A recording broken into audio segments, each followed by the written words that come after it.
Greetings, fellow dragon fruit growers. This is Paul, and today I thought I'd show you how I root my cuttings in the winter. And knock on wood, I've been 100% successful this season so far.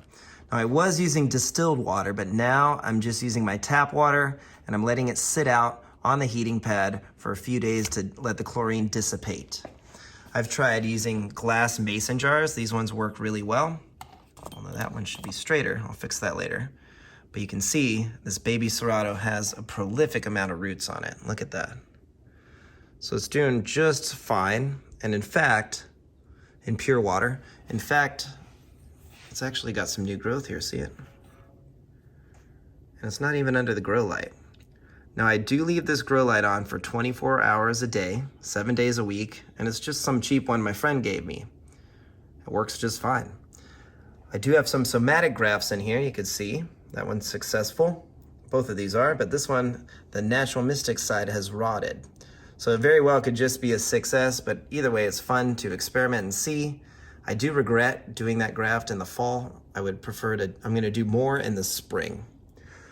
Now you can see I have plastic cups and Tupperware, and I've even applied and mixed earthworm castings into the water. As you can see, it looks really dark and gross in there, like slime, but that's actually earthworm castings. And they work really well. You can see here, 6S, I broke off. It's a young cutting, flesh to stem cut, and it's got a prolific amount of roots. It's ready to be transplanted.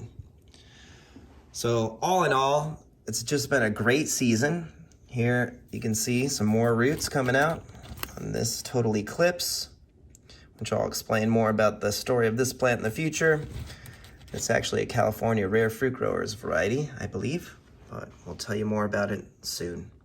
Now this looks pretty gross, but this is just a little bit of earthworm castings that have been in there for a few months now.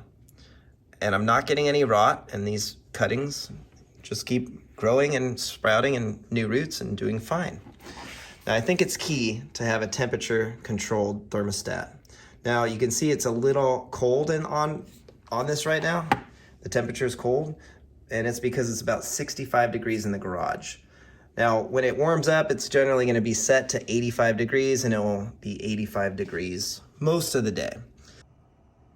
Now you can see I keep the temperature probe underwater all the time to keep it an accurate temperature.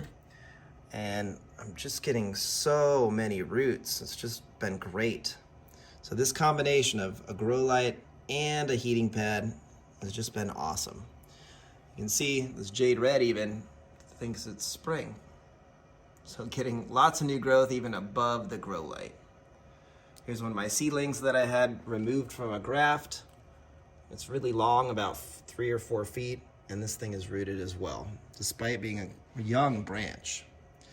So there you go. Once I'm done with this, I put them into the greenhouse that's unheated, and I water them once a month. So very, very little water. So I highly recommend this setup if you can do it or have the space, because you can see you just get roots in a very short amount of time.